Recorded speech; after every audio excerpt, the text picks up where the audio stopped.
AITA for refusing to attend my brother's wedding because of the family rule he made up for my son. So I, 34F, have an older brother, Jacob, 37M. We've always had a complicated relationship. We were close as kids, then drifted apart when he got married to his wife, Leah, 35F. Leah is the kind of person who needs things her way. She isn't mean exactly, but she's very controlling about aesthetics and family presentation. My parents adore her because she's organized, always hosting dinners and holidays, and somehow makes everyone feel like they're walking on eggshells at the same time. For context, I'm a single mom to my son, Max, who's 8. His dad hasn't been in the picture since before Max was born. Max has mild autism, nothing extreme, but he does get overstimulated in loud places and sometimes needs to wear headphones or take breaks. He's funny, kind, and honestly the best kid in the world. My family knows about his sensory issues and mostly treats him normally, though there's always this subtle vibe from Leah that she thinks Max is difficult. Jacob and Leah are having their wedding next spring. They've been together for 9 years, but they did a courthouse marriage first, and now they're doing a big, real wedding because, as Leah said, it's important to do things properly. When they announced it, everyone was thrilled. I was too, and Max was excited to be in the wedding because he loves his uncle. About 2 months ago, Leah called me asking to meet up for coffee to discuss wedding logistics. I figured she wanted to talk about my dress or the rehearsal dinner or something. But when I got there, she had this weirdly rehearsed tone. She said, "So, we've decided to have a no-children policy at the wedding, with a few exceptions." I asked what exceptions, and she said, "Only immediate nieces and nephews over 10, because we want a mature vibe." I pointed out that Max was literally her nephew. She smiled tightly and said, "Yes, but we talked about it, and feel it would be better for him to skip this one. It's going to be loud, late, and formal. I don't think he'd be comfortable." I tried to stay calm and said, "If you're worried about sensory stuff, I can help manage it. He can wear headphones or step out if it's too much." Then she dropped the real reason. "It's not just that," she said. "We're trying to have a uniform atmosphere. I don't want people being distracted or having to adjust because of one person's needs." I asked her straight up, "Are you saying Max isn't invited because he's autistic?" She got defensive immediately. "No, of course not. This is about consistency. We made a rule. No kids under 10. He just happens to fall under that rule. Except my cousin's 6-year-old twins are flower girls. And Leah's niece, who's 5, is the ring bearer." When I pointed that out, Leah said, "Well, that's different. They're part of the ceremony." I told her she could have just said she didn't want my son there, instead of hiding behind her rule. She said I was being dramatic and that I was making this about me. I left the coffee shop before I said something I'd regret. Later that night, Jacob called me. He sounded awkward and said, "Look, Leah didn't mean anything by it. We just want a day to go smoothly. You know how Max can be sometimes." I said, "Yeah, he can be 8 and autistic. And your nephew?" Jacob sighed and said, "We're not saying he's a problem, but Leah put a lot of thought into this. Please don't make this harder than it has to be."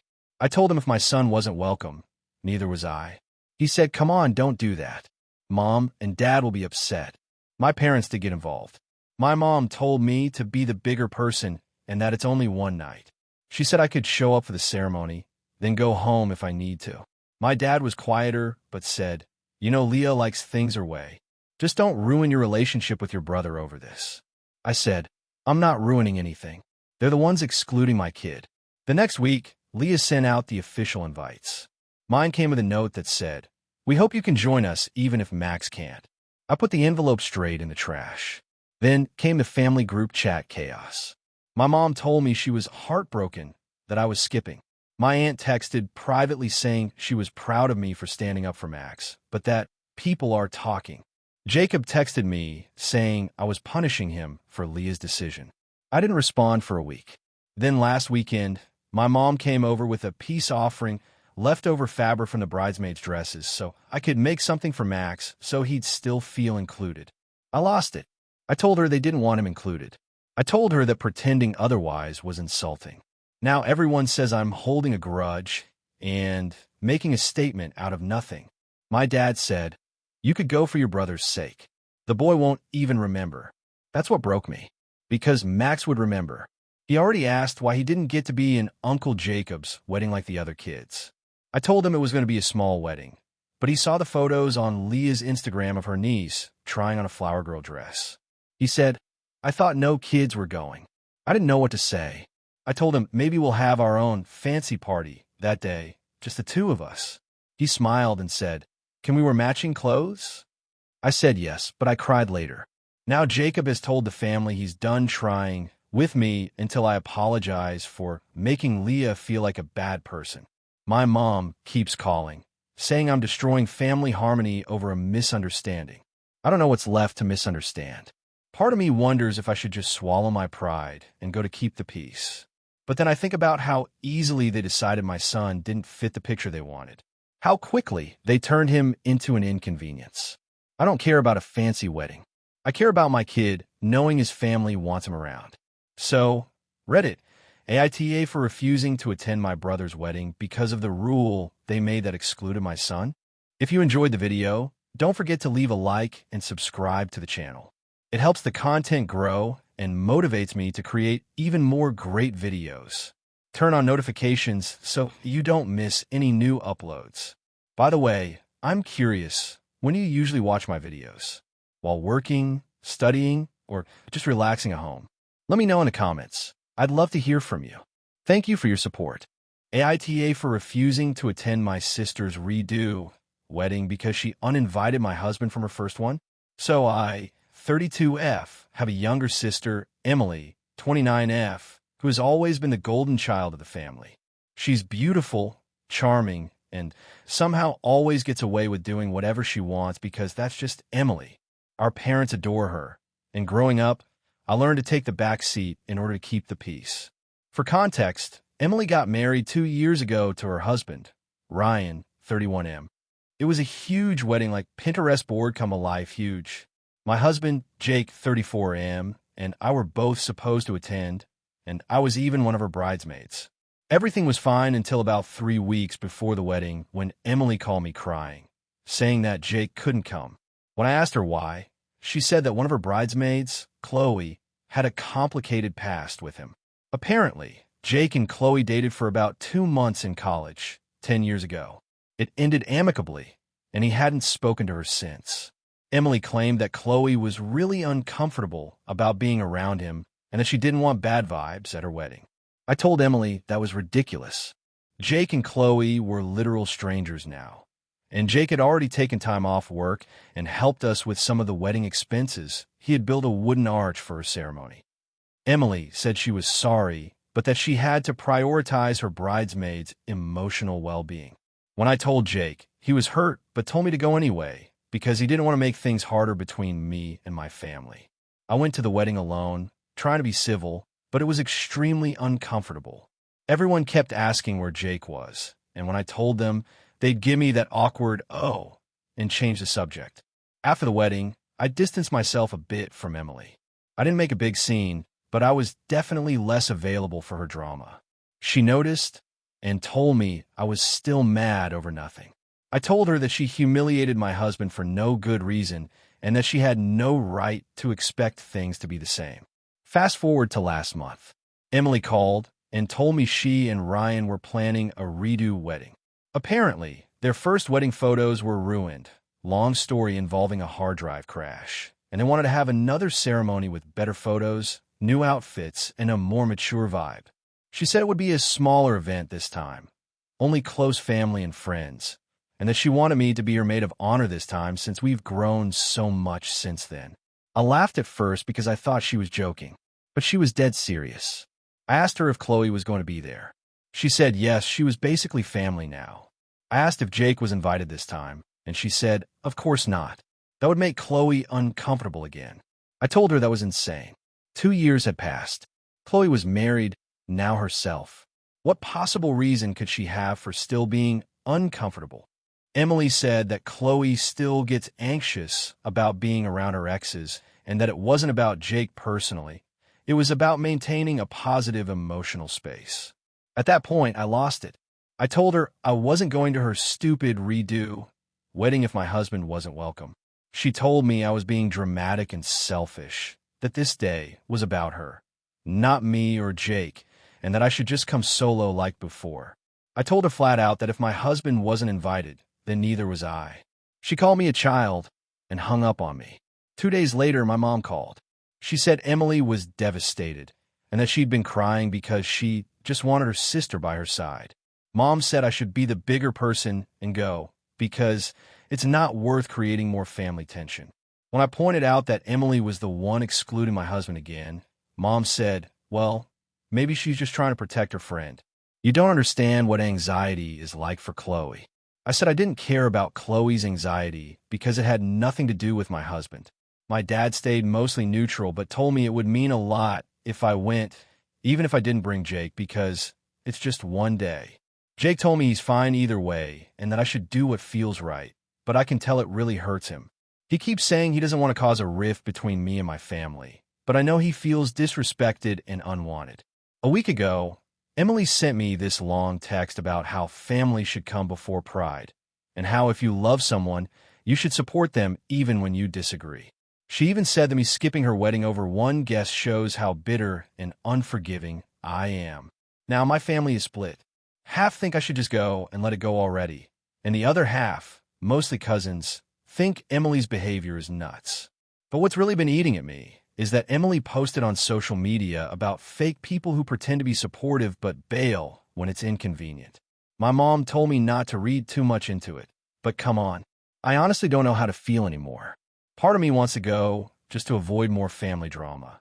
But another part of me feels like if I go, I'm basically telling Jake that it's okay for my family to treat him like he doesn't exist. I've spent years trying to keep the peace with Emily. I've always been the one to apologize first, to smooth things over, to make excuses for her. But this time, I feel like she's crossed a line that I can't uncross. It's not even about the wedding anymore. It's about basic respect. My husband has done nothing wrong, and if my own sister can't treat him with decency, why should I keep showing up for her? Now my mom says if I don't attend, Emily might never forgive me, and I'll be breaking the family apart. But from where I'm standing, Emily has already done that by creating this ridiculous situation in the first place. So here I am, torn between keeping peace with my family and standing by my husband, wondering if I'm actually the one being unreasonable. AITA for refusing to attend my sister's redo wedding because she uninvited my husband again? AITA for refusing to let my sister's kids stay with me after she called me a lonely control freak for not giving her my spare room? I, 33F, live alone in a small 3-bedroom house that I bought 5 years ago after years of saving and budgeting like a maniac. I work full-time as a nurse and pick up extra shifts to pay off the mortgage early. I'm single by choice right now, and while my family teases me about being married to my job, I'm honestly content. I have my routines, my dog, and a peaceful, quiet home that feels like a sanctuary after long shifts. My older sister, Kate, 37F, is married with 3 kids, 10M, 8F, 5F. Her husband, Ryan, 40M, works part-time doing freelance graphic design, and she's a stay-at-home mom. They've always struggled financially, but instead of budgeting, they tend to live paycheck to paycheck while blaming the economy, their bad luck, or unfair landlords whenever something goes wrong. A few months ago, their lease ended and their landlord decided to sell the house. They had to move out, but couldn't find anything they could afford. They asked if they could stay with me for a few weeks while they figured things out. I was hesitant because I know how chaotic things can get with 3 young kids, but I said yes because they were family and they seemed desperate. Those few weeks turned into almost 3 months.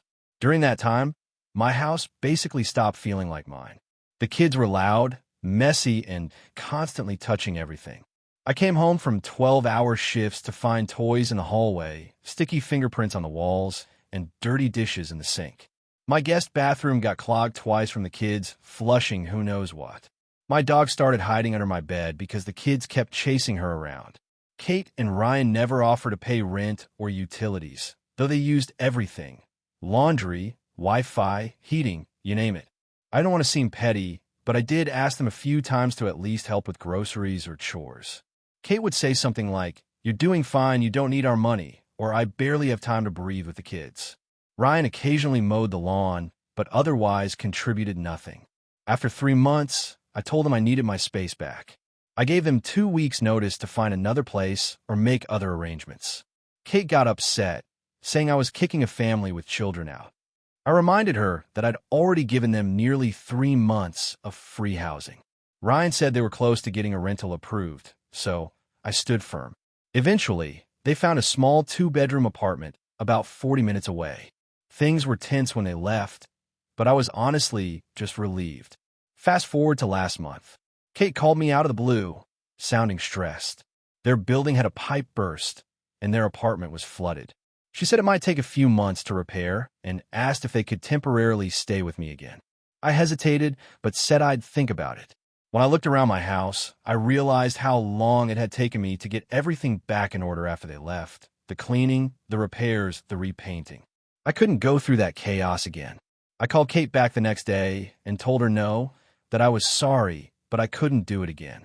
I suggested they look into temporary housing assistance, stay with Ryan's parents, who live about an hour away, or even get an extended stay motel until repairs were done. Kate did not take it well. She started crying and told me I was abandoning them when they needed me most. She said, "You have a whole house to yourself. You're just being selfish." I told her it wasn't about space. It was about my peace of mind. Then she said something that really stung. "You're a lonely control freak who values your stupid a network error occurred. Please check your connection and try again. If this issue persists, please contact us through our help center at help.openai.com. AITA for refusing to babysit my sister's kids after she accused me of trying to replace her in their lives. I'm a 29-year-old woman, no kids, single, and I've always had a good relationship with my older sister, Emily, 34, until recently. Emily has 3 kids, 9-year-old twins, a boy and girl, and a 5-year-old daughter. Her husband, Jake, works long hours as an ER nurse, and Emily is a freelance graphic designer, working mostly from home. I've always been the fun aunt.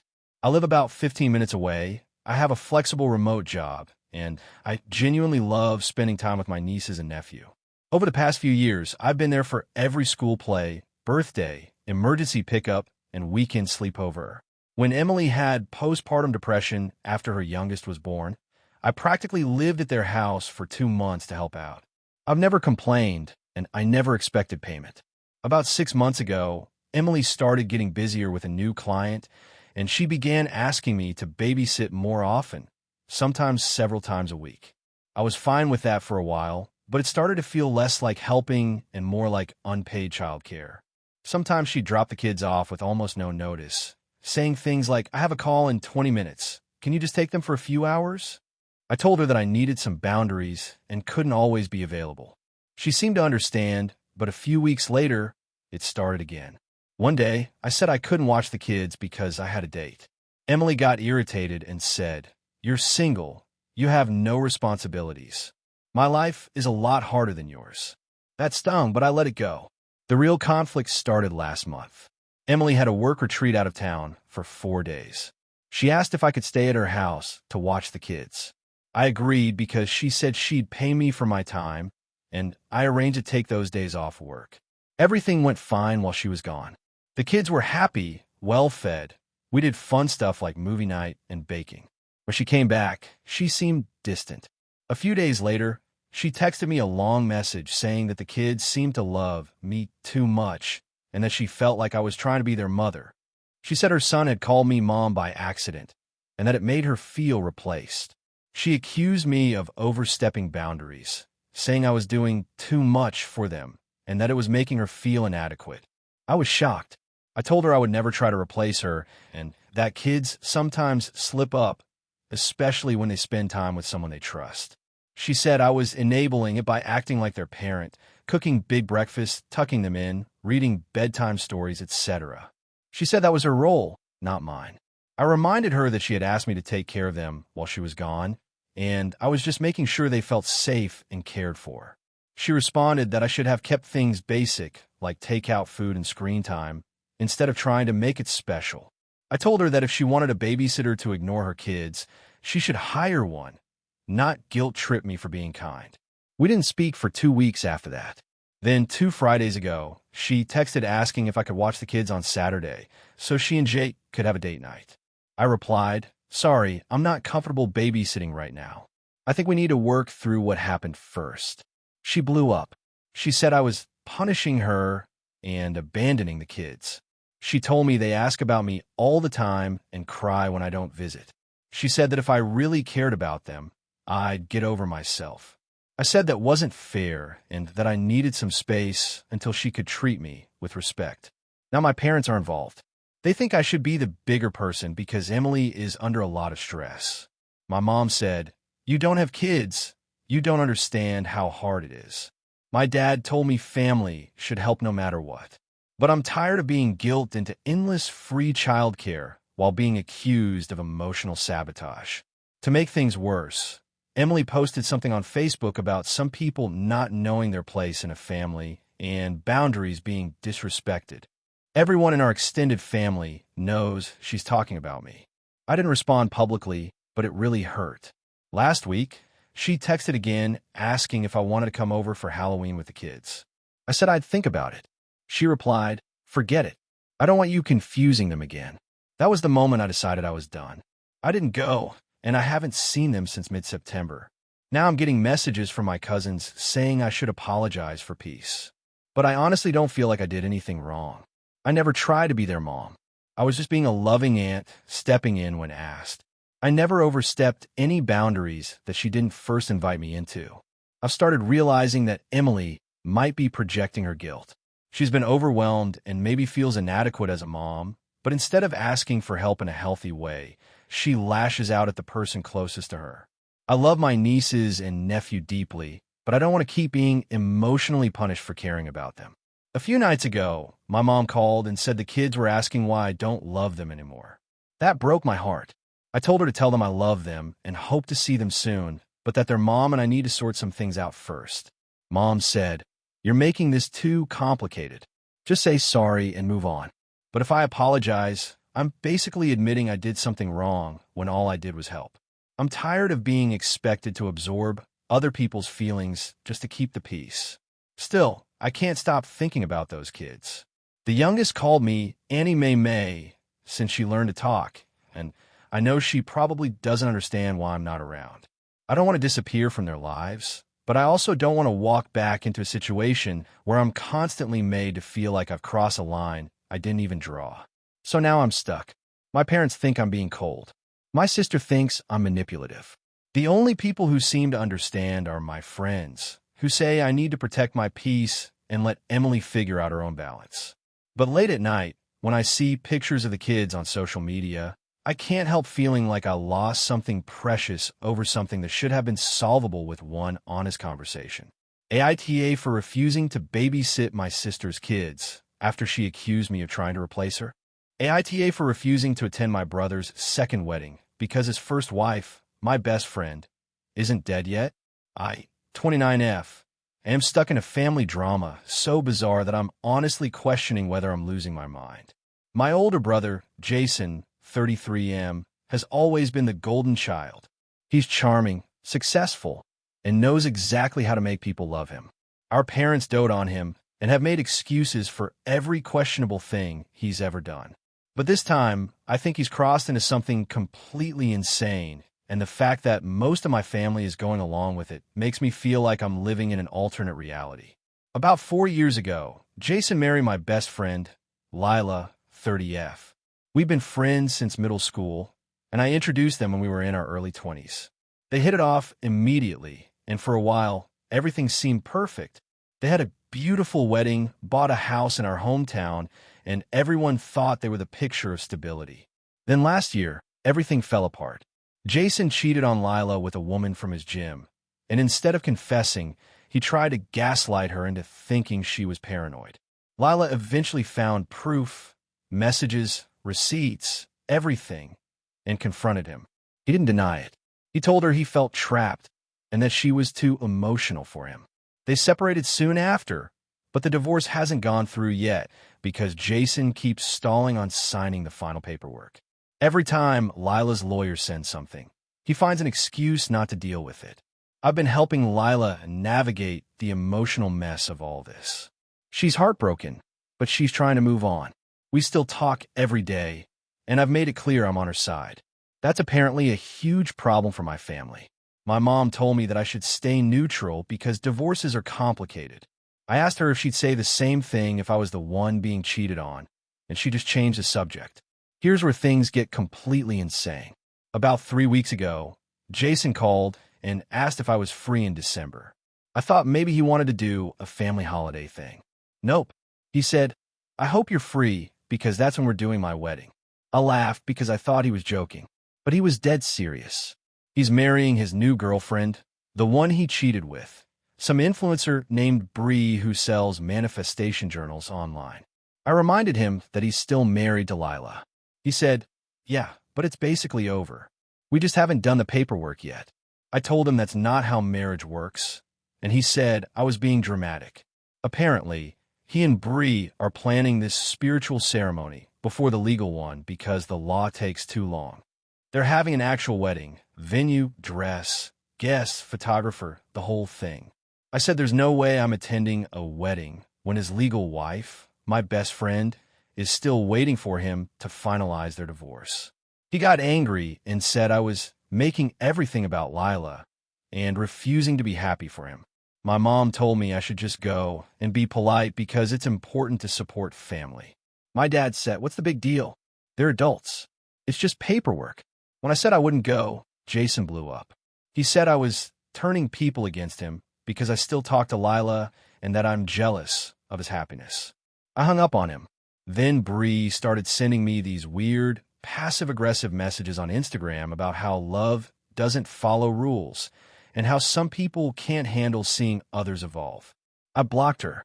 A few days later, my parents invited me to dinner and tried to stage what I can only describe as an intervention.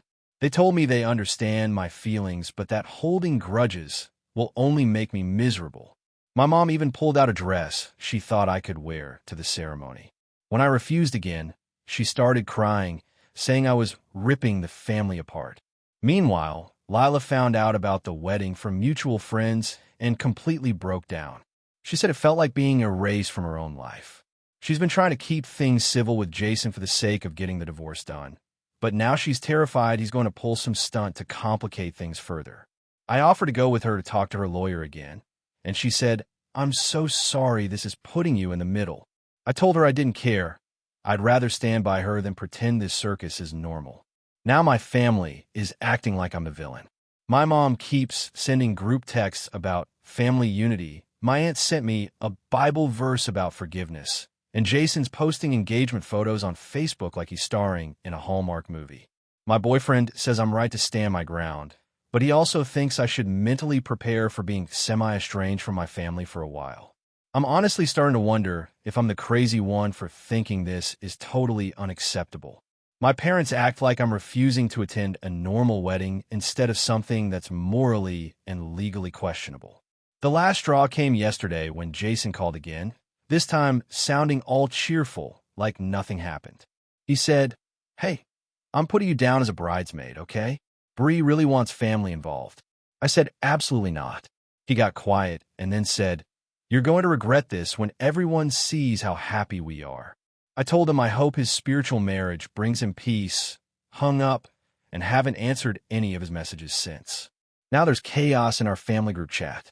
Half the relatives think I'm disrespectful for boycotting the wedding, and the other half think Jason's being impulsive, but still think I should keep the peace.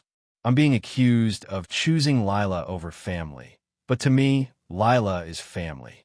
She didn't do anything wrong except marry my brother, which honestly feels like punishment enough. Part of me wonders if refusing to attend is too harsh, that maybe I could just show up, sit in the back, and keep my mouth shut. But another part of me feels like doing that would make me complicit in something deeply messed up. I keep thinking about Lila crying on my couch, wondering how she became the villain in a story where she's the one who got betrayed. So now I'm sitting here, torn between wanting to preserve what little family peace I have left and refusing to normalize my brother's behavior.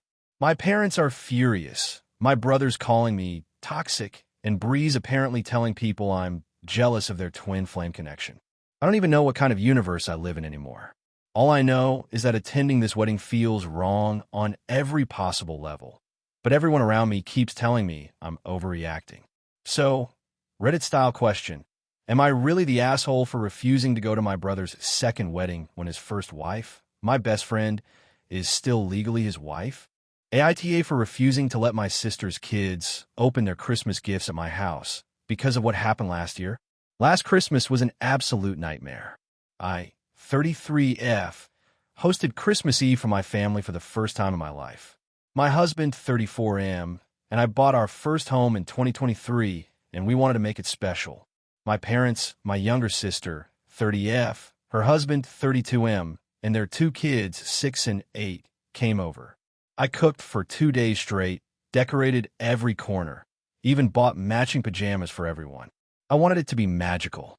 It was going great at first. Everyone was laughing, eating, drinking cocoa. The kids were running around playing with the dog. Then came the gift exchange. That's when it all started to unravel. For context, my sister and I grew up with very little. Our parents worked multiple jobs, and Christmas was never about expensive gifts. As adults, we both agreed to keep it modest for the kids, like one main gift and some smaller ones. But apparently, she changed that rule without telling me. I spent about $60 per kid. I got her daughter a set of art supplies, a sketchbook, and a light-up tracing tablet, because she loves drawing. I got her son a Lego kit and a remote control car. They seemed thrilled when they opened them. But then my sister started bringing in huge gift bags from her car. Out came what looked like half of a toy store. There was a Nintendo Switch, piles of new clothes, a full Barbie dream house, and more. The kids went absolutely wild. That wasn't even the worst part. While my niece and nephew were squealing and tearing open boxes, my sister loudly said, "See, kids, Aunt Sarah's gifts are nice, but Santa saved the best ones for Mommy's house." Everyone heard it. My husband looked at me with this "did she really just say that?" face. My parents awkwardly pretended not to notice. I tried to brush it off, but her kids immediately started comparing. Her son said, "Aunt Sarah, why didn't Santa bring us big gifts here?" And her daughter asked if my presents were the boring kind. I laughed it off and said, "Santa must have known you'd get spoiled at home." But inside, I was furious. Then my sister made it worse. She actually laughed and said, "Well, you don't have kids, so maybe you don't understand what they really want." I excused myself to the kitchen before I said something regrettable. My husband followed me and asked if I wanted to kick them out, but I didn't want to ruin Christmas for everyone else. I swallowed my pride and let the evening play out, though I could barely look at her.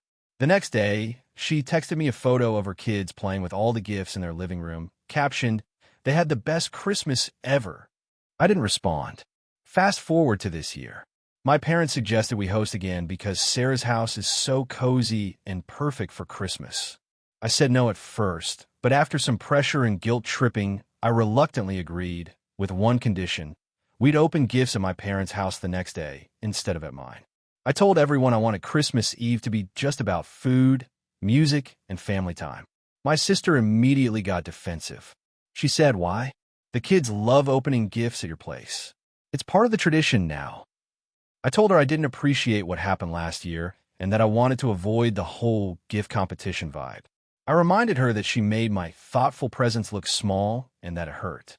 She rolled her eyes and said I was being dramatic and holding a grudge over toys. I told her this wasn't about toys, it was about respect. I also reminded her of what she said about me not understanding kids. She replied, "Well, you don't. You're not a mom." That was the final straw. I told her if she couldn't respect my boundaries, she could stay home. Now she's furious. She told our parents I was excluding her kids from Christmas. My mom called me saying I was being petty and that the kids would be heartbroken. I told her they could still open gifts, just not at my house. Mom said that's basically the same as banning Christmas. My dad, surprisingly, sided with me. He said he remembered how awkward it got last year and thought I was right to set limits. But now my mom is saying my decision is ruining family unity. Meanwhile, my sister keeps sending me guilt-trippy messages like, "Hope you're happy. Now the kids think you don't want them there." And maybe when you have your own children, you'll understand how special it is to see their faces when they open presents. I feel like I can't win. I'm being told I'm a Grinch for wanting to protect myself from being humiliated again. But at the same time, I just want to enjoy Christmas without the stress, the comparisons, or being made to feel like the poor aunt with the boring gifts. My husband fully supports me. He said he doesn't want to host another circus. But now the family group chat is a mess. My mom keeps trying to mediate. My sister keeps posting passive-aggressive memes about childless people who hate joy, and even my dad's getting tired of it. To be honest, I'm second-guessing myself. Maybe I could have just sucked it up and ignored her. Maybe I'm overreacting. But part of me thinks if I don't stand firm now, she'll just keep walking all over me. So here I am, wondering if I've become the villain of Christmas. AITA for refusing to let my sister's kids open their gifts at my house this year after what happened last time. AITA for refusing to let my brother's fiancée wear my late mother's wedding dress, even though the rest of my family says I'm being selfish and emotional. I, 29F, lost my mom when I was 17. She was my best friend, my anchor, and honestly the kindest person I've ever known. My dad remarried 3 years later to a woman named Paula, who's fine, I guess, but we've never been close. She has 2 kids, one of whom is my stepbrother Ethan, 27M. We were civil growing up, but not close. We didn't fight, but we also didn't hang out or talk much. After high school, we all kind of went our separate ways. The one thing I kept from my mom that really means the world to me is her wedding dress. It's not just a dress. It's this beautiful 80s lace gown that she hand-sewed details onto, and I have so many memories of her showing it to me when I was little. She used to joke, "If you ever find someone worthy, maybe you'll wear this." When she passed, my dad asked what I wanted of hers, and I asked for that dress and a necklace she always wore. Both are in my closet, preserved and wrapped carefully. I haven't taken them out in years. A few months ago, Ethan got engaged to his girlfriend, Riley, 25F. I met her several times, and she's bubbly and talkative, but honestly a little intense. She's the kind of person who treats every conversation like an audition, if that makes sense. Anyway, they got engaged, and everyone's been excited. Then, about 3 weeks ago, I got a text from Paula asking if we could talk. I assumed it was wedding-related since she's been helping Riley plan. When I called her, she started with small talk before getting to the point. Apparently, Riley had seen a photo of my mom in her wedding dress. Paula has a framed picture in the hallway of their house, and Riley fell in love with it. She said it was exactly the style she wanted, and Paula told me Riley would be honored to wear it for her big day. I immediately froze. Paula was talking like this was already a done deal. I said, "Wait, you mean my mom's wedding dress?" And she said, "Yes, but you could get it back after. We'd have it professionally cleaned. It's such a special way to include your mom in the family celebration." I said no, politely but firmly. I told her that dress is one of the only things I have left of my mom, and it's extremely personal. Paula was quiet for a few seconds and then said, "Don't you think your mom would want to be part of Ethan's big day? She loved family." I repeated that no, I wasn't comfortable lending it out. She sighed and said she understood but sounded clearly annoyed. 2 days later, Ethan called. He said he heard about the dress situation and that he thought I was being kind of dramatic. I asked him how he'd feel if someone wanted to use something of his mom's, and he said it's different because Paula is just as much my mom as yours was, which no. He was 15 when they married. It's not the same. He told me I was making Riley feel unwelcome and that she had cried about it. I told him I was sorry she was upset, but that my decision wasn't changing. He ended the call by saying, "It's just a dress." After that, things snowballed. My dad called and said he understood my attachment, but that I could compromise by letting Riley wear it and then having it restored afterward. I asked him how he'd feel if someone wanted to wear his wedding ring for their own wedding. He said that was different because the ring is personal, and I said so is the dress. He got frustrated and said, "You've always had a hard time letting go of your mother's things." That really stung.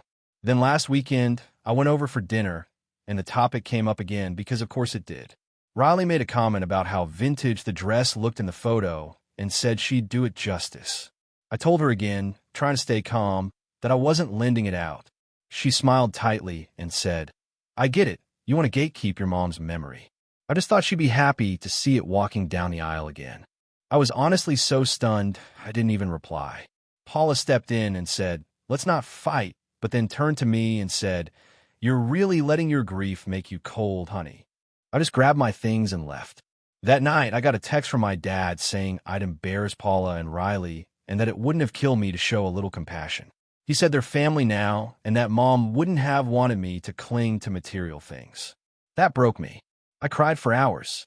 My best friend told me they're totally out of line and that it's not about the dress. It's about boundaries and respect.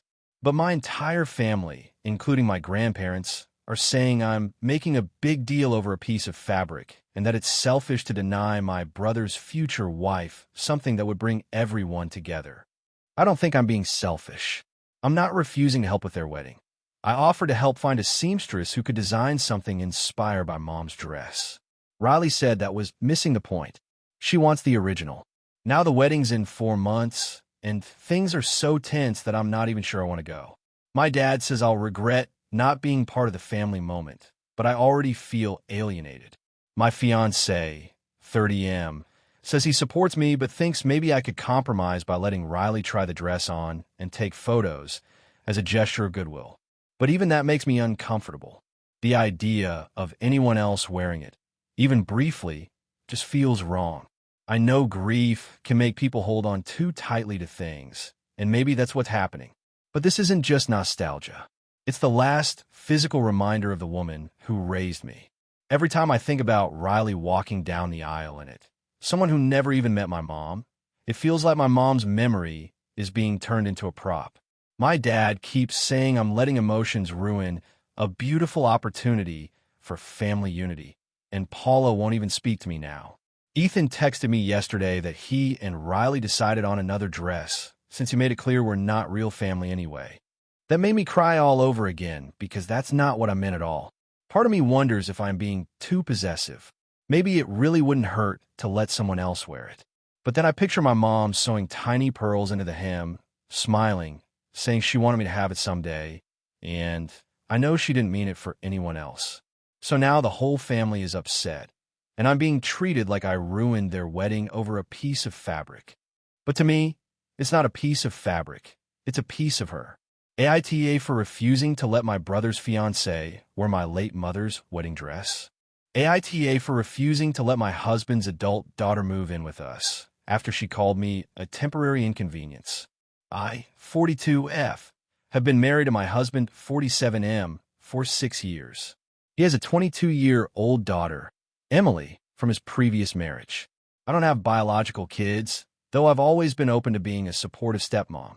Emily and I have had a complicated relationship from day one.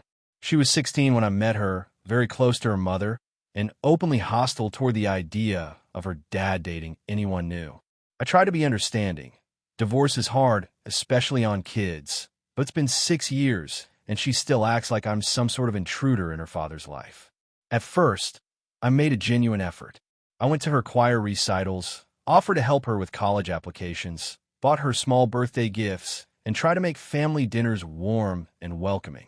In return, she gave me one-word answers, glared at me, and sometimes ignored me entirely. Her dad would tell me to give her time, that she'd eventually come around. Except she never did. Things reached a breaking point 2 years ago when we hosted a small family barbecue. Emily made a snide comment about how it must be nice to live off dad's money instead of earning your own. I own a successful online business, so that really stung. My husband reprimanded her, but Emily laughed it off. Later that night, I overheard her telling one of her cousins that I was just a placeholder until dad realizes what a mistake he made. That hurt more than I wanted to admit. After that, I stopped trying to build a relationship. I remained polite but distant. My husband knew how much her words had affected me and told me he'd talk to her, though I'm not sure he ever really did. Fast forward to about 3 months ago. Emily finished college, but apparently had some kind of falling out with her mom. I don't know the details, but from what my husband said, her mom wanted her to pay rent now that she was done with school. Emily didn't like that idea and decided to move out. She called my husband asking if she could stay with us for a few months until she gets on her feet. When he brought it up to me, I hesitated. Our house only has one guest room, which I use as my home office. My business involves client meetings and product work that requires a quiet, organized space. Moving everything to another part of the house would be complicated. Plus, I wasn't eager to live with someone who had made it abundantly clear that she couldn't stand me. I told my husband I'd think about it. That night, I got a text from Emily that said, word for word, "I assume you won't make a big deal about me staying there. It's Dad's house anyway." That message sealed it for me. I told my husband no, I wasn't comfortable having someone live in our home who disrespected me, and certainly not someone who thought they could bypass me entirely. When my husband told Emily, she apparently lost it. According to him, she yelled that I was trying to control him and that I'd never be real family. He tried to calm her down, but she hung up on him. 2 days later, she posted something on her private Instagram that a mutual friend showed me. It said, "Imagine your dad marrying a woman so insecure she can't handle you existing." For the next few weeks, there was tension between my husband and me. He thought I was being too harsh, saying Emily just needed a place to land. I countered that Emily needed to learn how to respect people before expecting favors. He said I was making him choose between his daughter and me. I told him no, I was setting boundaries that should have been set years ago. Last month, Emily showed up unannounced while my husband was at work. She knocked on the door with 2 suitcases and said, "Dad said you'd come around eventually." I told her I hadn't, and she wasn't moving in. She laughed, and said, "You really think you're going to last forever? You're a temporary inconvenience in my dad's life. I've been here longer, and I'll be here after you're gone." I was stunned. I told her she needed to leave immediately, and that if she didn't, I'd call my husband and the police if necessary. She called me crazy and controlling, but eventually left, muttering that she'd make sure everyone knew what kind of person I was. When my husband came home, he was furious, but not at her, at me. He said I'd overreacted and escalated things. I told him exactly what she'd said to my face. He looked torn but still insisted I could have handled it more gently. That night, I told him point blank that if Emily moved in, I would move out. He said I was being dramatic and accused me of turning him against his daughter. For the last few weeks, things have been icy. Emily is apparently staying with a friend now, but she keeps texting my husband asking if he's ready to come to his senses. He doesn't respond, but I can tell he's conflicted. He's a good man, and I know he loves his daughter. But he's also never held her accountable for her behavior, and now it's spiraled to the point where she believes she can say whatever she wants and still get what she wants. Some of my friends say I did the right thing, that Emily is manipulative and entitled, and that I have every right to protect my peace. Others say I'm being too harsh, that I should have let her stay and just ignored her attitude until she moved out. One even said she's his kid, not a roommate. You married a man with family baggage. I keep going over it in my head. I didn't yell. I didn't insult her. I just refuse to let someone who has made it abundantly clear that she disrespects me live in my home. But now my marriage feels strained, and I'm wondering if I've drawn a line that's going to cost me everything. So, AITA for refusing to let my husband's daughter move in with us, even after everything she's said and done. Hey friends, if you enjoy this content, don't forget to like the video and share your thoughts in the comments. We really want to know what you like and what can be improved. What do you think of the video? Are there any topics you'd like to see in future videos? Your feedback really helps us get better. Thanks for being with us. AITA for refusing to take care of my sister's baby after she said I owed her for everything she gave up for me. So I, 32F, have a complicated relationship with my sister, Hannah, 36F. Growing up, she was the golden child, pretty, popular, athletic, and I was the quiet, nerdy one who stayed home reading. Our parents divorced when I was 10 and she was 14, and Hannah kind of became my third parent. She babysat me, helped with homework, cooked dinner sometimes. I never asked her to, but she liked to remind me how much she sacrificed for me. We both moved out young. She went to community college, dropped out after a year, and started working as a hairstylist. I got scholarships, went to university, and now work as a data analyst. I make good money, have a small apartment, and honestly, I love my peaceful life. Hannah married her high school boyfriend, Derek, when she was 25. They had a son, Eli, who's now 8, and recently a baby girl, Ruby, who's 10 months old. Derek works construction, and Hannah runs a small salon out of her garage. Money's been tight for them, and they've always had a bit of a "you owe us" energy toward me, especially since I'm single and don't have responsibilities. About 2 months ago, Hannah called me crying, saying Ruby's daycare closed suddenly because the owner got sick. She asked if I could help out for a few weeks by watching Ruby during the day. I work remotely 3 days a week, so I said I could do maybe 1 or 2 days occasionally if I could work around my meetings. I thought that was reasonable. The next Monday, she dropped Ruby off at 7 a.m. without warning. I had meetings all morning, so I was stressed, but I managed. Then she did it again Tuesday and Wednesday. When I told her I couldn't do this every day, she said, "It's just for a while. You're literally home anyway. What's the big deal?" I told her I couldn't work and watch a baby full time. She got snappy and said, "You don't understand what it's like to be a mother. You sit on your computer all day. You can do that with a baby around." After a week of this, I told her I was serious. I couldn't keep watching Ruby. I wasn't being paid, and it was affecting my job. She lost it and said I was selfish and turning my back on family. I told her she needed to figure something else out and not just assume I could do it. She left in tears, and I felt awful, but also exhausted. A few days later, my mom called. She said Hannah told her I abandoned her in her time of need and that she was drowning trying to run her business. Mom guilt tripped me hard, said Hannah gave up her teenage years to raise me and that I owe her more compassion. I told her that's not my fault or my responsibility now. She sighed and said I'd understand when I have kids. Fast forward to last weekend. My company had a team retreat 2 hours away, and I was excited to go. I hadn't had a real break in ages. The night before I left, Hannah showed up at my door. She looked desperate and said she needed me to take Ruby for the weekend because Derek's mom, who usually helps, had the flu, and she had several clients booked she couldn't cancel. I told her I couldn't. I was leaving early the next morning. She started crying again and said, "You owe me this. I gave up so much for you when we were kids. You owe me for my teenage years, my social life, my sanity." That hit a nerve. I told her I never asked her to give anything up, that she chose to help, and I've thanked her for it, but it doesn't mean she owns my time or my life now.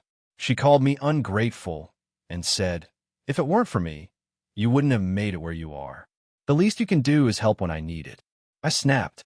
I told her she was manipulating me and that our childhood wasn't a transaction. I told her I wasn't her built-in babysitter and that if she wanted a reliable caregiver, she needed to pay for one or talk to Derek about his schedule, not dump it all on me. She stormed off, yelling that I ruined everything. When I came back from my retreat, I had 37 missed calls, 22 from Hannah, 10 from my mom, 5 from unknown numbers, probably Derek's family. I finally called my mom, who said Hannah had to cancel her weekend clients and lost a ton of money. Apparently, she told everyone I abandoned my niece and chose a vacation over family. Now, a lot of our extended relatives are siding with her. My aunt texted me saying family is supposed to help family, and my cousin wrote on Facebook that some people forget who carried them when they were small. It's humiliating. I've tried to explain to a few of them that I work full-time, that I was already helping more than I could, and that Hannah's expectation wasn't reasonable.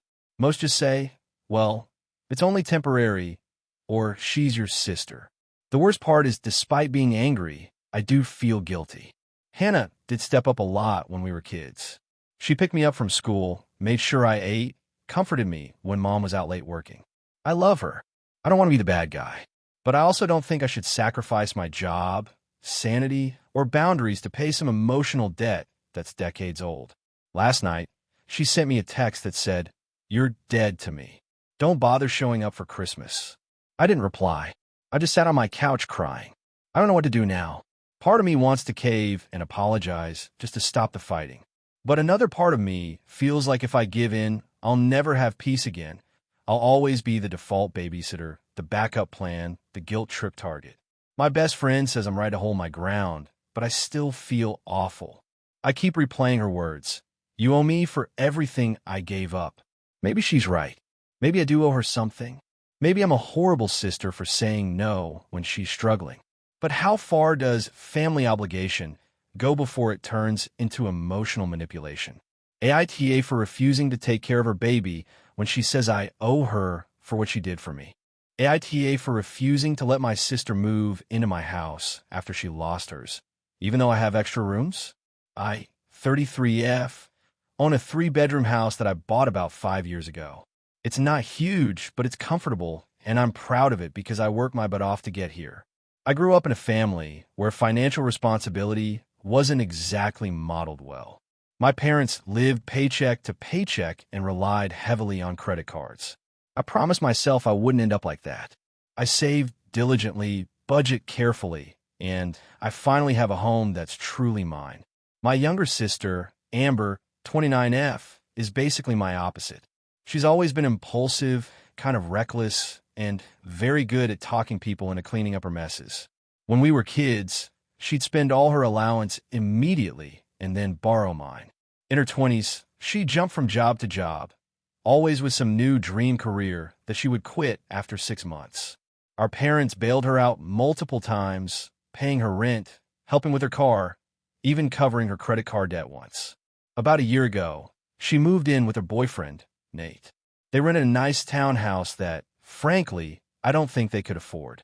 They both like to show off online, post about treating yourself, fancy dinners, new furniture, weekend trips, that kind of thing. I never said anything because it's not my business, but I knew it wasn't sustainable. 2 months ago, it all came crashing down. Nate lost his job, and apparently, they were already behind on rent and bills. Things got bad fast. Last week, Amber called me in tears. Nate had left her, apparently after a huge fight, and the landlord was evicting her. She said she had nowhere to go and asked if she could stay with me, just for a little while, until she got back on her feet. Now, I do have 2 spare rooms. One is a guest room, the other is a home office. I could technically make space for her. But here's the problem. Amber doesn't just stay. She moves in. She stayed with me once before, about 3 years ago, when she broke up with another boyfriend. She said it would be for a month. It turned into almost 8 months. During that time, she barely helped with groceries, didn't clean, left her stuff everywhere, and constantly brought people over without asking. She even borrowed my clothes and makeup without permission. When I finally told her she had to move out, she cried and accused me of abandoning her. We didn't talk for almost a year after that. So when she called this time, I hesitated. I told her I was sorry she was going through a hard time, but I didn't think having her move in was a good idea. I offered to help her look for an affordable room to rent, maybe help with the deposit if needed. She immediately got defensive and said, "Wow, so you let your own sister be homeless while you live in a house with 2 empty rooms." I told her that wasn't fair. I reminded her of what happened the last time she stayed here and said I didn't want to go through that again. She said she's changed, that she's matured and learned from her mistakes. I said I believe she was trying, but I didn't think my house was the right environment for her right now. That's when she snapped and said, "You've always looked down on me. You think you're so much better because you bought a house. You just don't want to help me because it would mess up your perfect little life." I was honestly shocked by that. I told her I wasn't going to argue and hung up. Since then, she's been texting me long messages about how heartless I am and how family is supposed to help each other. My mom also called me and said I should reconsider, that Amber just needs some stability. When I reminded her the last time, she said, "That was years ago, honey. People grow up." But then I talked to my cousin, who still hangs out with Amber sometimes, and she told me Amber has been staying with different friends for weeks and already overstayed her welcome with 2 of them. Apparently, she still goes out drinking, still spends money she doesn't have, and has been posting online about fake friends who don't support her. It's been eating at me because I do feel guilty. She's my sister, and I don't want her living in her car or anything. But I also don't want to feel like a prisoner in my own home again. I finally feel at peace here. I have routines, quiet, stability, all things I didn't have growing up. The idea of losing that makes my chest tighten. My mom says it's temporary, but that's exactly what everyone said last time. I've seen this pattern too many times. I'm also scared that if she moves in, it'll end with a huge fight again and will ruin what's left of our relationship. I told my mom that I'll gladly help Amber find resources, temporary housing, a roommate situation, even job applications, but she said that's cold and that family should be about opening your doors, not your wallet. Last night, Amber sent me a voice message crying, saying I've turned into one of those selfish people who forget where they came from. That stung. I grew up in the same chaos she did. I just worked hard to not repeat it. I don't think wanting boundaries makes me selfish, but I can't shake the guilt. Part of me keeps picturing her with all her stuff in her car, crying. Another part of me remembers how she used to leave dirty dishes everywhere, borrow money she never paid back, and bring home random people at midnight. I keep flipping between she's my sister, I should help, and I need to protect my peace. Some friends are divided. My best friend says I'm absolutely right to say no, that helping doesn't have to mean sacrificing myself. Another friend said, if my sister were homeless, I'd let her stay, no matter what. That one hit me hard. I haven't replied to Amber's last few messages because I don't know what to say anymore. She keeps implying that I'll regret it if something bad happens to her. That terrifies me, but I also know she tends to use guilt as a weapon when she doesn't get her way. So now I'm sitting in my quiet house, feeling awful, wondering if I'm being a monster for drawing a line. Am I really that cold-hearted? Or am I just tired of being the only one who ever cleans up the messes? AITA for refusing to let my sister move in, even though I have the space, because I just can't go through that chaos again. AITA for refusing to babysit my sister's kids after she ruined my engagement dinner. So I'm 28F, the middle child of 3 sisters. My older sister, Laura, 31F, is married with 2 kids, and my younger sister, Emma, 24F, just finished grad school. I recently got engaged to my boyfriend of 4 years, Tom, 30M, and last month we had a small dinner with both of our immediate families to celebrate. It was supposed to be an intimate evening. Nice restaurant, champagne, just family. Laura has always had a flair for drama. She was the golden child growing up, perfect grades, cheer captain, got engaged at 23, and my parents still talk about her wedding like it was a royal event. I love my nieces, 6 and 4, but Laura tends to assume everyone will drop everything to accommodate her kids. I babysat them countless times, birthdays, date nights, emergencies, you name it, usually without much notice or thanks. I never made a big deal out of it, because I figured that's what family does. Anyway, when I told my family about the engagement, everyone seemed happy, except Laura. She smiled, but there was this weird tightness to it. A week later, when I sent out invites for the dinner, she texted me, "Can I bring the girls? We can't find a sitter."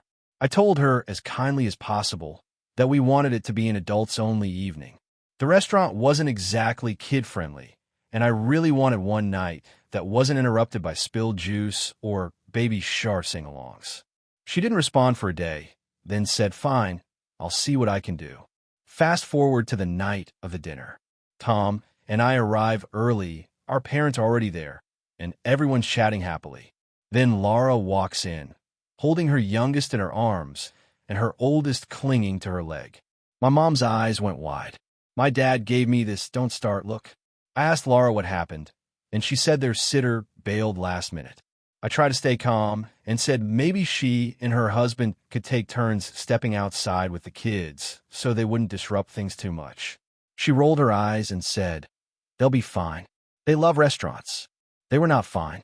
Within 10 minutes, the 4-year-old was coloring on the cloth napkins with a crayon Laura pulled from her purse, and the 6-year-old kept climbing under the table. The waiter tried to set down our appetizers, but the youngest shrieked because the plate was too hot. The couple next to us actually moved tables. I could feel myself getting embarrassed and angry, but I didn't want to cause a scene.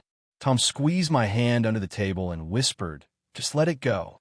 Then, right when the waiter brought out the champagne for a toast, Lara's older daughter knocked her water glass over, directly into my lap.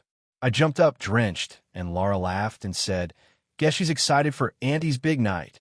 Everyone laughed awkwardly, except Tom's parents, who looked horrified. The waiter came over with towels, and Lara's husband just shrugged. My mom started fussing about my dress, and I just wanted to cry. After dinner, while we were saying goodbye outside, Laura said, "You handled that well. Sorry they were a bit wound up. They get bored easily." I said, "Probably sharper than I should have." "It's not that they were bored, Laura. You shouldn't have brought them. She looked offended and said, "What was I supposed to do, cancel? You'd freak out if I didn't come." I told her I would have preferred that over the chaos that happened. She stormed off, saying I was selfish and ungrateful. That might have been the end of it, but a week later, she called to ask if I could babysit that Saturday so she and her husband could go to a concert. I said no, I was busy. She said, "Doing what?" I told her it didn't matter. I wasn't available. She started guilt-tripping me. "You're their aunt. You always help us out. You're punishing me because of that stupid dinner." I told her, honestly, that I needed a break from always being the built-in babysitter, especially after she disrespected my one special night. She hung up on me. Now, my mom has gotten involved, of course. She called to say that Laura wasn't wrong for bringing the kids because family events should include everyone. I told her it wasn't a birthday party. It was a formal dinner. Mom said I was overreacting, that Lara's life is harder because she has kids, and that I should show some compassion. Well, I told Tom about it. He said my mom was just enabling Lara's behavior. He's been super supportive and even joked that maybe we should elope so my family can't turn the wedding into a daycare. Yesterday, Laura texted me again. "Since you're not helping anymore, don't expect my girls to be your flower girls. Find someone else." Honestly, that text hurt. I never even asked them to be flower girls yet. I've been planning to. I replied, "That's fine.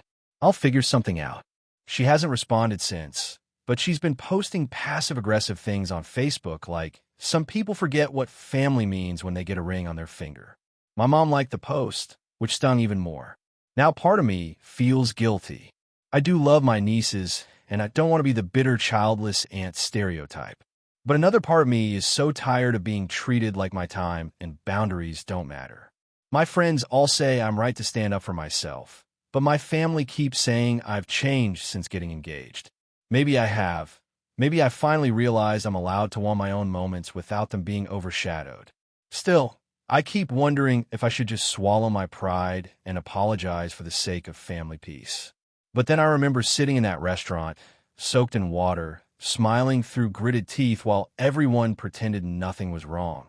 And I feel like I'm done being the convenient one. So Reddit, AITA for refusing to babysit after my sister ruined my engagement dinner? AITA for refusing to let my sister's fiancé move in with me after he cheated on her? I, 28F, have always been close to my younger sister, Emily, 25F. We grew up in a small town, and even though we live in different cities now, we try to see each other at least once a month. Emily recently got engaged to a guy named Jason, 27M, and I have to admit that when I first met him, I wasn't a huge fan. He seemed charming and funny, but there was a certain arrogance about him that rubbed me the wrong way. Emily was smitten, so I tried to keep an open mind. A few months ago, Emily called me in tears. She had found out that Jason had cheated on her with a coworker. She was devastated and didn't know what to do. I immediately offered her a place to stay for as long as she needed.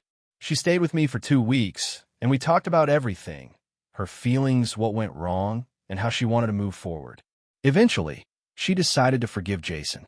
She said she felt that people make mistakes, and she wanted to give their relationship another chance. At this point, I was hesitant.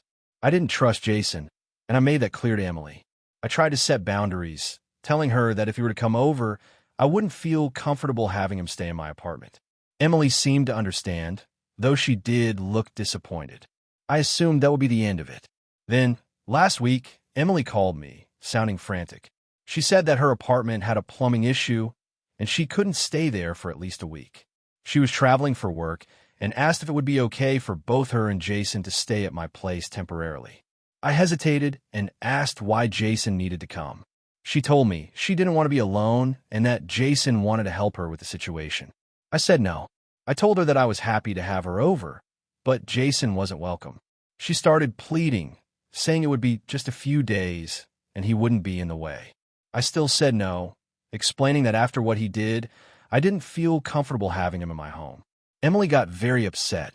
She accused me of being judgmental and not supporting her relationship. She said that if I really cared about her, I would let him stay. She even suggested that I was overreacting and holding a grudge for no reason. I tried to explain my perspective calmly, but she wasn't hearing it. She said that if I couldn't accommodate both of them, she would have to make other arrangements. I told her that was fine, and I wasn't going to compromise my boundaries. Later that day, she called me again, crying, and accused me of not being a good sister. She said that I was putting my feelings above her needs, and that I was being selfish. I pointed out that I had already helped her before when she needed me, and that she was free to make her own decisions about where to stay. She then hung up on me. I didn't hear from her for a couple of days. When she finally texted me, it was to say that she and Jason had found a short-term Airbnb, but she was upset and disappointed. A mutual friend later told me that Emily had been telling people that I was being unreasonable and unsupportive, painting me as the villain in this situation. That hurt because I honestly don't feel like I did anything wrong. I offer help to the person I care about, but drew a line where I felt it was necessary. I should add some context. I'm a very private person. I work from home, and my apartment is my safe space. I can tolerate guests for a day or two, but having someone stay who has caused so much emotional harm to my sister and who I don't trust would make me uncomfortable. I've had other friends and family members who have stayed with me after bad breakups, but I've never allowed someone who hurt a loved one into my home without knowing they were genuinely repentant and trustworthy. Jason has not demonstrated that to me. Since this incident, some friends have messaged me privately, saying that I was right to maintain my boundaries, while others have said I should have just let it slide for a few days to support my sister. I feel conflicted. On one hand, I don't want to damage my relationship with Emily. On the other hand, I feel like allowing Jason into my home would cross a line I'm not willing to cross.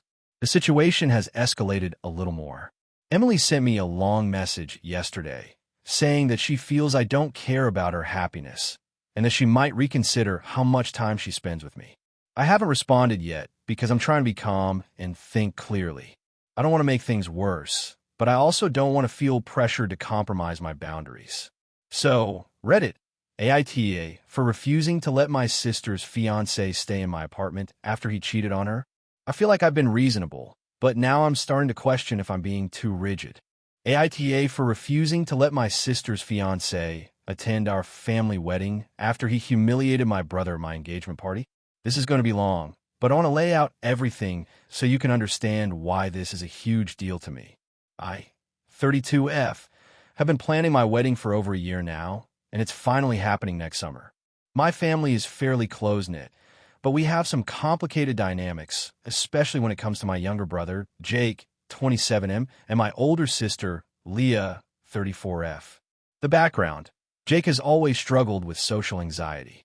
He's genuinely a kind person, but he's not great in large groups or in situations where he feels he might be judged. Leah has been dating her fiancé, Mark, 35M, for about 2 years. Mark is smart and successful, but he has a very sarcastic sense of humor and often makes jokes at other people's expense, especially around family members. In the past, this has caused minor tension, but I always chalked it up to Mark being awkward and my family being sensitive. A few months ago, I had my engagement party. It was a small, casual event with close family and a few friends. Jake came, and at first, everything was fine. Mark, however, quickly started making little jabs at Jake. It began as teasing about his career and his living situation, but escalated to mocking him in front of other guests. He made comments like, "Oh, I didn't know people still lived in apartments that small at your age, and you really dress like that every day?" I tried to intervene a couple of times, but Mark brushed me off and laughed it off as friendly banter. The tipping point came when Mark loudly criticized Jake's choice of drink at the bar, saying it was the most boring thing ever, and how does someone survive life making choices like this? Jake froze. He turned red, didn't say a word, and quietly excused himself. The rest of the night, he stayed in a corner, clearly upset, and Mark continued to joke about him in a different room, not realizing Jake was still within earshot. After the party, Jake confided in me that he felt humiliated and didn't want to be around Mark anymore. He said he was considering not attending the wedding at all because he couldn't stand the thought of Mark being there and embarrassing him again. I was livid. I spoke with Leah privately and explained that Mark's behavior was completely unacceptable.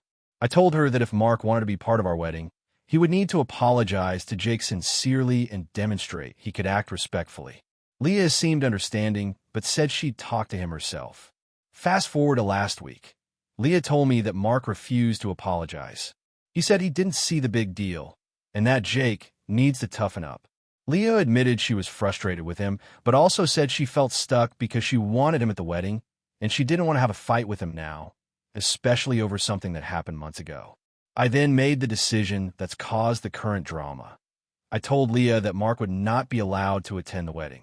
I said it's a day to celebrate with family and people who uplift each other, not someone who humiliates them. Leah was immediately furious and accused me of being controlling and overreacting. She said that Mark had a right to be there as her fiancé and that I couldn't dictate her guest list. We had a huge argument, and Leah ended up calling most of my extended family, including our parents, to make her case. She framed it as me trying to punish her fiancé over a tiny misunderstanding and suggested I was overreacting because I'm always defending Jake and his sensitivities. Some relatives agreed with her, others sided with me, but the tension has been unbearable ever since. I've tried to explain that this isn't about me defending Jake because I'm biased or overprotective. It's about protecting someone from being publicly humiliated. Jake is attending the wedding, and he deserves to feel comfortable and included. I also made it clear that if Mark sincerely apologized and made an effort to behave respectfully, the situation could be reconsidered. So far, there's been no apology, just Mark and Leah insisting I'm ruining their family moments by not bending. I've been getting texts from extended family calling me unreasonable and bridezillingy over this situation. My fiancé supports me fully and agrees that Mark's behavior was inappropriate.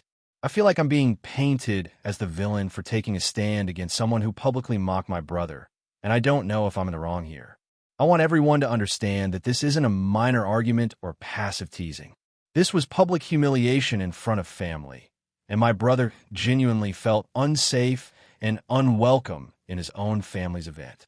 I feel like allowing Mark to attend without addressing what happened would send a message that this kind of behavior is acceptable. AITA for refusing to let my sister's fiancé attend my wedding after he humiliated my brother at my engagement party. AITA for refusing to give my sister-in-law access to my child because of her behavior during a family trip. I, 32F, have a 3-year-old daughter, Lily, and my husband, Mark, 35M, and I are pretty strict about our parenting choices. We try to maintain a balance between fun and discipline, and for the most part, it works. The issue began with Mark's younger sister, Jenna, 28F, who is notorious in our family for being impulsive and, honestly, a little reckless.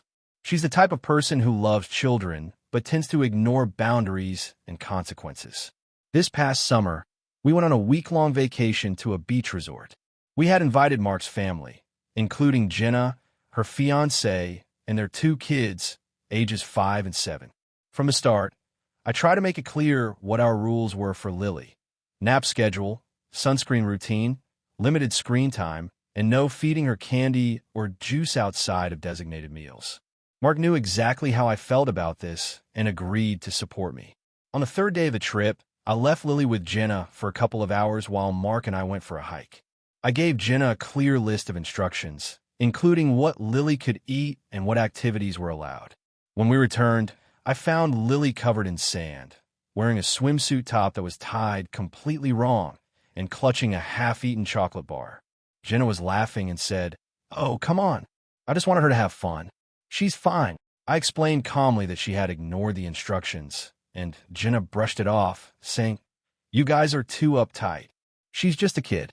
I reminded her that our rules are non-negotiable, especially concerning food allergies.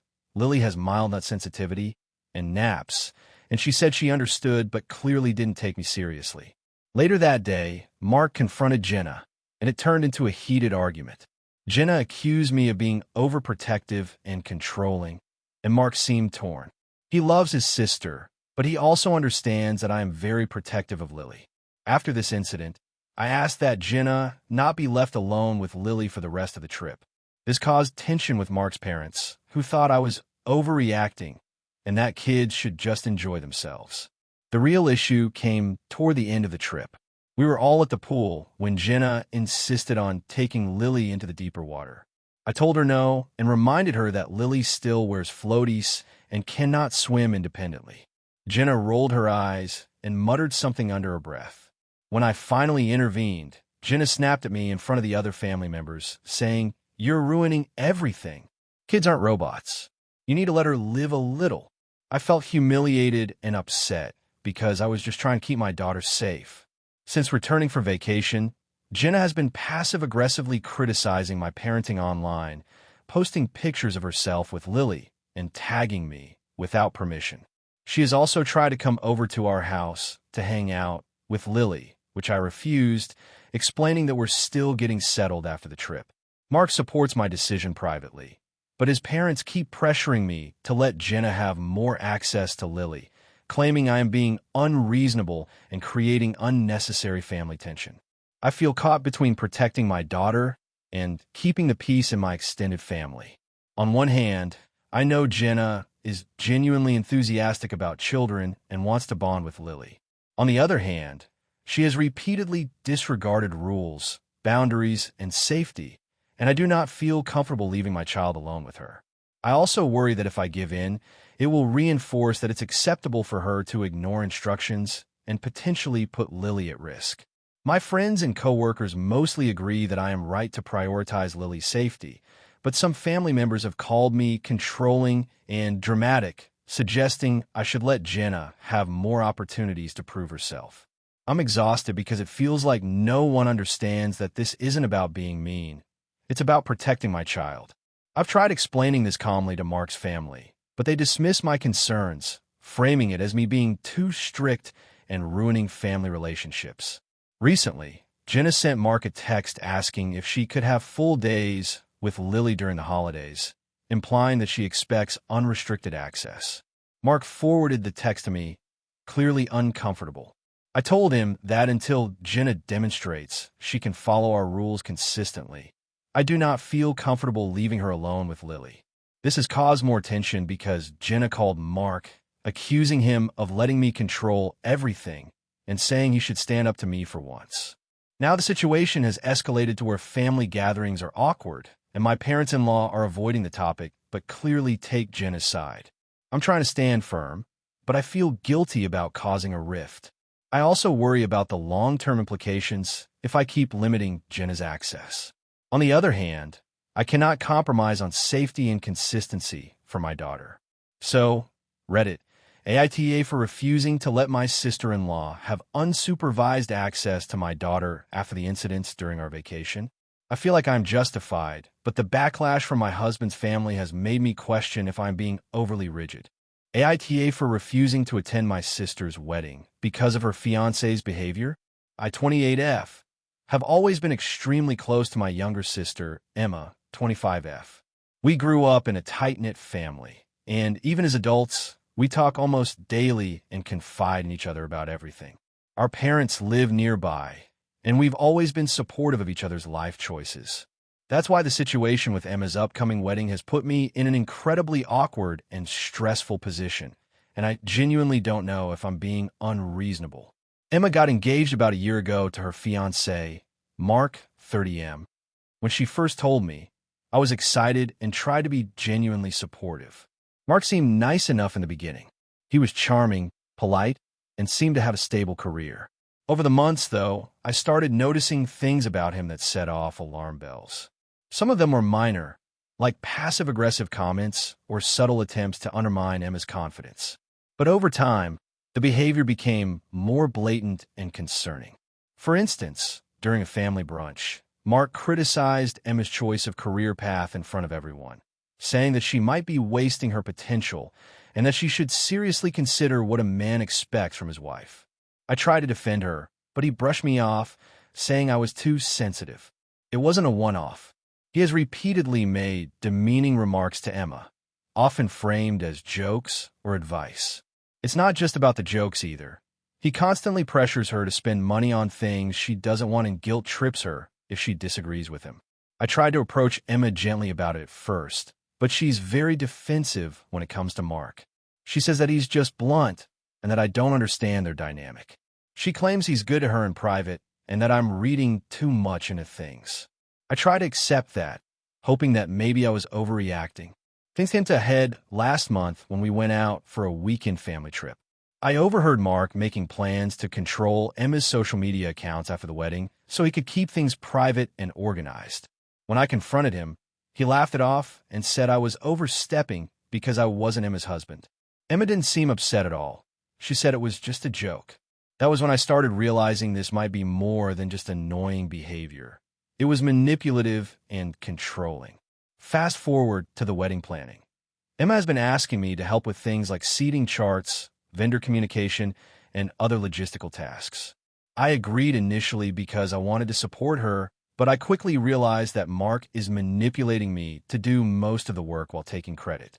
For example, he insisted I contact the florist about last-minute changes, and when the florist responded, he took all the credit for being on top of things and even told Emma I was making a fuss unnecessarily. A few weeks ago, I had a serious conversation with Emma. I told her that I was extremely uncomfortable with how Mark treats her, that I didn't feel safe being around him. I explained that I love her, but I can in good conscience participate in her wedding if he's going to be there and potentially disrespect me or her in front of everyone. Emma was devastated. She accused me of being selfish, controlling, and trying to ruin her happiness. She also said that I was overreacting and that Mark has changed and matured. I offered a compromise.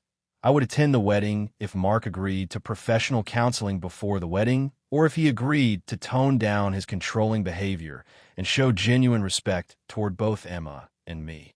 Emma refused, saying it was humiliating to demand that of her fiancé and that I was making the wedding about me. She hasn't spoken to me much since, and my parents are caught in the middle. They think I'm partially right about Mark, but feel I should put on a brave face for Emma's big day.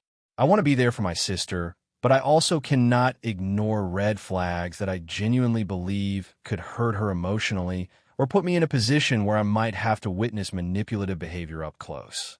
Part of me wonders if I'm being overprotective or if I'm letting my personal feelings toward Mark dictate my actions.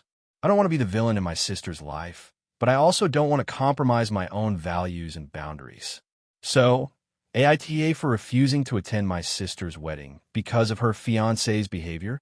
Character count, 6,421 word count, 1,273 if you want. I can also write an even longer version that hits closer to 7,000 characters with more dialogue, internal thoughts, and backstory to make it feel like one of the viral Reddit AITA posts. This would include extended tension with family and a few explosive moments that make it feel more dramatic and relatable. Do you want me to do that? AITA for refusing to let my brother's fiancé wear my late mother's wedding dress, even though it's just sitting in my closet collecting dust. So, some background first. My mom passed away 5 years ago. She was the kindest, most patient woman I've ever known. She raised me, 30F, and my younger brother Ethan, 27M, mostly by herself after our dad left when we were kids. Mom didn't have much, but she made everything feel special. Birthdays, holidays, even random Tuesdays. When she died, she left me her wedding dress, her jewelry, and a few handwritten letters that she'd written over the years. The dress wasn't fancy by today's standards, but it was classic. Ivory satin, long sleeves, tiny pearl buttons. It had yellowed slightly with age, but to me, it's a piece of her. I kept it in a preservation box in my closet because I wanted to protect it. I always thought that if I ever got married, I'd wear it or at least incorporate part of it somehow. Ethan got engaged last year to a woman named Rachel, 25F. I'll admit right up front, I've never really clicked with her. She's not a bad person, but she's very blunt. The kind of person who says things like, "I'm just being honest," right before saying something unnecessarily hurtful. My mom would have been polite about it, but I can't imagine her liking Rachel very much either. Last month, Ethan and Rachel came over for dinner. During the meal, Rachel mentioned she was still trying to find a wedding dress. Jokingly, I said, "You better start soon before all the good ones get booked for fittings." She laughed, then said, "Well, I was actually wondering if I could wear your mom's wedding dress." I honestly thought she was kidding. I kind of laughed awkwardly and said, "Oh, you mean like borrow it for inspiration?" But she was dead serious. She said she remembered seeing it once in my apartment, when Mom's things were still out, and thought it was so vintage and elegant. She said it would be a beautiful way to honor your mom at our wedding since she can't be there. I was stunned. It felt like someone had punched me in the chest. I said something like, "I don't think that's a good idea. It's really personal to me." Rachel's face fell, and Ethan immediately got defensive. He said, "It's not like she's asking to keep it. She'd just wear it for one day." I told him it wasn't about that. It wasn't about possession. It was about meaning. That dress isn't just fabric. It's one of the last tangible connections I have to Mom. I said it would feel wrong to see someone else wear it, especially someone who never even met her. Rachel got quiet, then said she thought I was being possessive and a little dramatic. She said it would have been a sweet tribute and that she thought Mom would have wanted her to have a part in the day too since she'll be family. Ethan told me I was overreacting, that Mom loved family and would want us to share. But I told him this wasn't sharing, this was erasing a boundary. I said that if Rachel really wanted to honor Mom, there were plenty of other ways. She could wear one of her brooches, include her photo, or mention her in the ceremony. They left not long after, and things have been tense ever since. Ethan texted me the next day, saying Rachel cried because she felt rejected by me and that it set a bad tone for their wedding planning. I told him I didn't mean to hurt her, but that dress is sacred to me. My aunt, Mom's sister, found out about it and said she understood my side, but also said I could have been gentler. She suggested that maybe I could let Rachel wear the veil or a piece of the dress. But even that feels wrong.